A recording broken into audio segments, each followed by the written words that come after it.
This is the ENGWE M20 electric bike. It's got this chunky, rugged frame that immediately stands out, and the overall build is really solid. The fat 20-inch tires and those wide tan sidewalls make it feel like I'm about to hit a trail or take on some adventure, even if I'm just using it to get to class or run errands.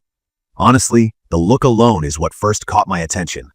It's got that cool, almost retro look, but the design is super modern, especially with the full suspension and dual headlights up front. From my experience riding around campus and through my neighborhood, I can say I was a bit skeptical at first because of how bulky it looked. Like, would it be too heavy or hard to maneuver? Turns out, the weight gives it a really sturdy feel on the road, and I'm actually more confident riding it at higher speeds.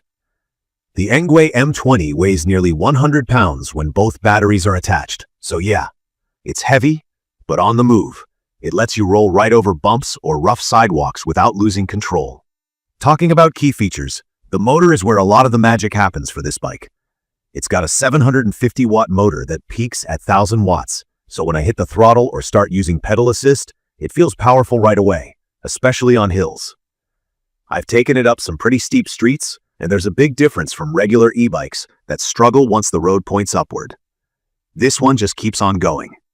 I topped out close to 28 miles per hour according to the LCD screen, which is pretty fast for an e-bike. The pedal assist system is simple to use too. Basically, you can pick how much the motor helps you as you pedal, anywhere from level 1 to level 5. If you're new to this, pedal assist means the motor helps you as soon as you push the pedals, making riding a lot less work but still keeping that bike feel. One of the things that surprised me was the range. The model I have comes with two big batteries, dual 48-volt 13 hours for a combined 26 hours, which is massive for this type of bike. From my experience, I easily got over 60 miles riding mixed terrain, sometimes even more depending on how much pedal assist I used. If I only used pure throttle, meaning I didn't pedal at all, I got a little less, but that's expected with any electric bike. I think what makes it perfect for a commuter or someone who likes long weekend rides is that you don't have to worry about running out of juice halfway. The batteries do add a lot to the weight, so lifting it over curbs or up steps is not easy, but for everyday use, that's a small trade-off. The LCD display is clear and practical. It shows your battery level, speed, and which pedal assist mode you're on. There's also a trip counter, which is handy if you want to keep track of how far you've gone, especially for me, since I like measuring how long my commute is or comparing different riding modes. The display is easy to see even during bright daylight, which is great because I often ride in the afternoon. Another thing I noticed right away is the full suspension setup. That means you get shock absorbers on both the front and the back. If you've never tried a suspension bike before, it basically makes riding smoother, especially when you hit potholes, curb drops, or even gravel. I was genuinely surprised how comfortable it was to ride down some of the old bumpy gravel paths near my place. The fat 4-inch tires grip really well and they add even more cushioning. I'm not saying you'll want to ride this through the mud every day, but it definitely gives me the confidence to take shortcuts or go off the main paths without stressing. For braking, ENGWE went with hydraulic disc brakes. If you're new to e-bikes or haven't used hydraulic discs before, they're a big upgrade from regular brakes. They stop really fast, even from higher speeds. Once, I had to stop suddenly when someone stepped in front of me, and the bike stopped quickly without skidding or feeling unstable. Now for the seat. I think it's worth mentioning. The seat is fixed both in style and height, which looks pretty cool and matches the retro vibe. But if you're taller than average, I'm about 5'9", you might feel a little cramped, especially if you actually want to pedal aggressively. For me, it felt more like riding a moped or small motorcycle than a regular bicycle, which I don't mind since I rely a lot on the motor and pedal assist. If you're used to customizing seat height or really want a classic cycling experience, this might not be your favorite feature. The lighting is a really nice touch.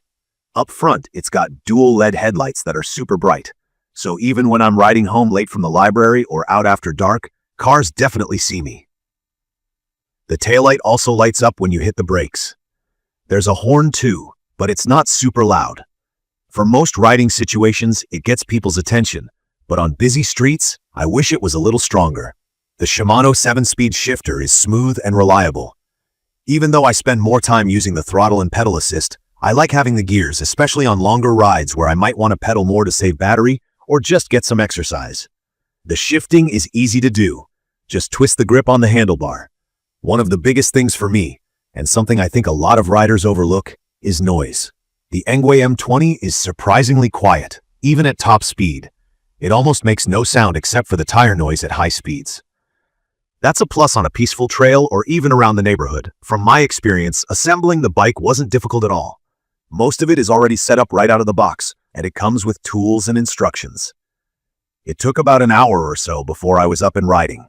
Also, the bike comes with a manufacturer's warranty for a year, although I haven't had to use it yet. I'd recommend this for anyone who wants a reliable, powerful e-bike for both city commuting and occasional off-road adventures. I know some folks might be worried about the size and weight, but if you don't have to carry it upstairs every day, it's actually really manageable and stable. It turns a lot of heads, and honestly, I get stopped on campus all the time so people can check it out or ask about it. That's always a fun bonus. If you're new to e-bikes, the ENGWE M20 makes things simple. The controls are easy, and you don't really need any special skills besides basic bike experience. If you're someone already used to e-bikes or even mopeds, this gives you that best of both worlds feel.